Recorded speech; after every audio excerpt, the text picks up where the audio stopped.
देखें, supply chain doctrine के एक मेंबर का क्वेश्चन था कि आप लॉजिस्टिक्स और सप्लाई चेन के डिफरेंसेस बता दें और करंट अफेयर्स के हिसाब से बता दें और लाइव एग्जाम्पल से बता दें। लॉजिस्टिक्स और सप्लाई चेन से रिलेटेड डिफरेंसेस पे मेरी ऑलरेडी एक वीडियो है और अगरचे तो वो वीडियो आप देखना चाहें तो उस वीडियो का लिंक जो है वो मैंने इस वीडियो की जो डिस्क्रिप्शन है उसमें दे दिया है। अगर हम लॉजिस्टिक्स और सप्लाई चेन की बात करें तो देखें, फंडामेंटली लॉजिस्टिक्स और सप्लाई चेन ये दो अलग अलग बातें हैं, दो अलग अलग चैप्टर्स हैं। When we talk about logistics तो लॉजिस्टिक्स जो है it is more focused on the transportation of material, on the movement of material, on the distribution of material और on the storage of material.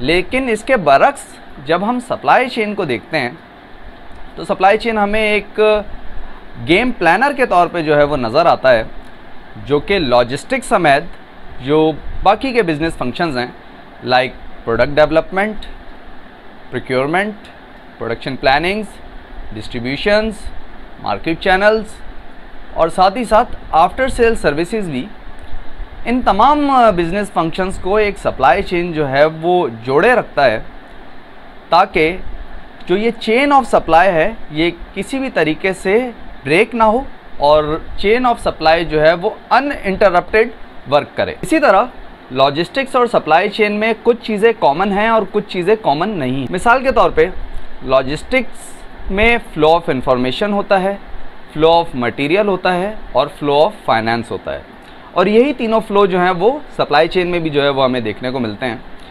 लेकिन इसके साथ साथ एक और फ्लो है जिसे हम कमर्शियल फ्लो कहते हैं, वो सिर्फ हमें सप्लाई चेन में देखने को मिलता है। कमर्शियल फ्लो लॉजिस्टिक्स में नहीं होता।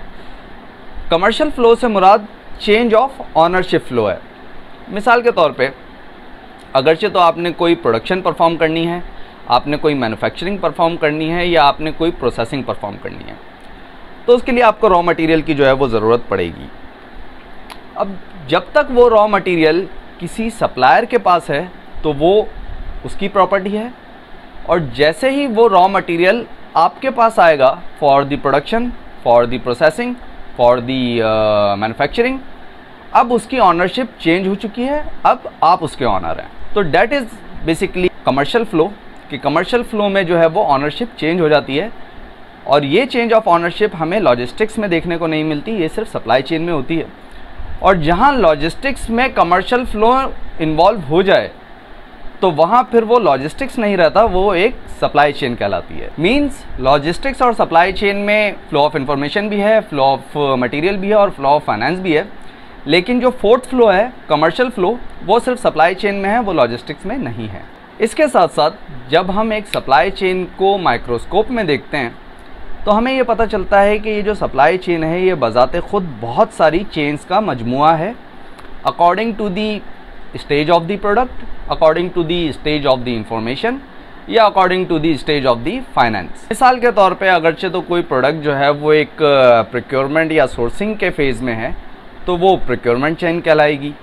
इसी तरह अगरचे तो कोई प्रोडक्ट जो है वो मैन्युफैक्चरिंग, प्रोसेसिंग या प्रोडक्शन के फेज़ में है तो वो प्रोडक्शन चेन कहलाएगी। इसी तरह अगर कोई प्रोडक्ट जो है वो डिस्ट्रीब्यूशन के फेज़ में है तो वो डिस्ट्रीब्यूशन चेन कहलाएगी, और अगरचे तो कोई प्रोडक्ट जो है वो मार्केटिंग फेज़ में है तो वो मार्केटिंग चेन कहलाएगी।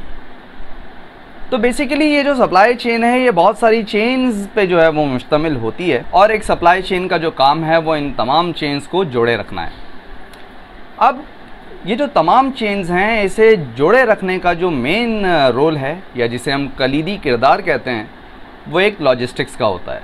मिसाल के तौर पे आपने प्रोडक्शन परफॉर्म करनी है, आपको रॉ मटेरियल की ज़रूरत है, आपने जो डिफरेंट एक्टिविटीज़ हैं like market analysis, like source find out करना, सप्लायर को सिलेक्ट करना, नेगोशिएशन करना, कॉन्ट्रैक्ट देना, ये तमाम चीज़ें आपने कर ली। But from the sourcing point towards your facility आपको उस मटेरियल को मूव करना पड़ेगा और उसके लिए आपको लॉजिस्टिक्स की ज़रूरत पड़ेगी। इसी तरह जब वो मटेरियल आपकी फैसिलिटी या आपके प्लांट में पहुंच चुका तो आप इन्वेंट्रीज बिल्डअप करेंगे, आप प्रोडक्शन प्लानिंग्स करेंगे, आप रिसोर्स प्लानिंग्स करेंगे। But within the organisation उस मटेरियल को मूव करने के लिए, मिसाल के तौर पे अगरचे तो मल्टीपल वर्क स्टेशंस हैं, तो from one work station to another work station या from one assembly to another assembly, again आपको लॉजिस्टिक्स की ज़रूरत पड़ेगी for the movement of material. और जब आप प्रोडक्शन परफॉर्म कर चुके होंगे और उस मटेरियल को आप अपने कस्टमर को डिलीवर करना चाहेंगे, तो अगेन आपको इस लॉजिस्टिक्स की ज़रूरत पड़ेगी जो कि ट्रांसपोर्टेशन ऑफ मटेरियल को यकीनी बना सके from your facility towards your customer. So इससे ये साबित हुआ कि ये जो लॉजिस्टिक्स है ये throughout the supply chain जो है वो वर्क कर रहा होता है for the movement of material और for the transportation of material. अब हम ये ज़रूर कह सकते हैं कि ये जो लॉजिस्टिक्स है ये एक तरह से सप्लाई चेन की बैकबोन है।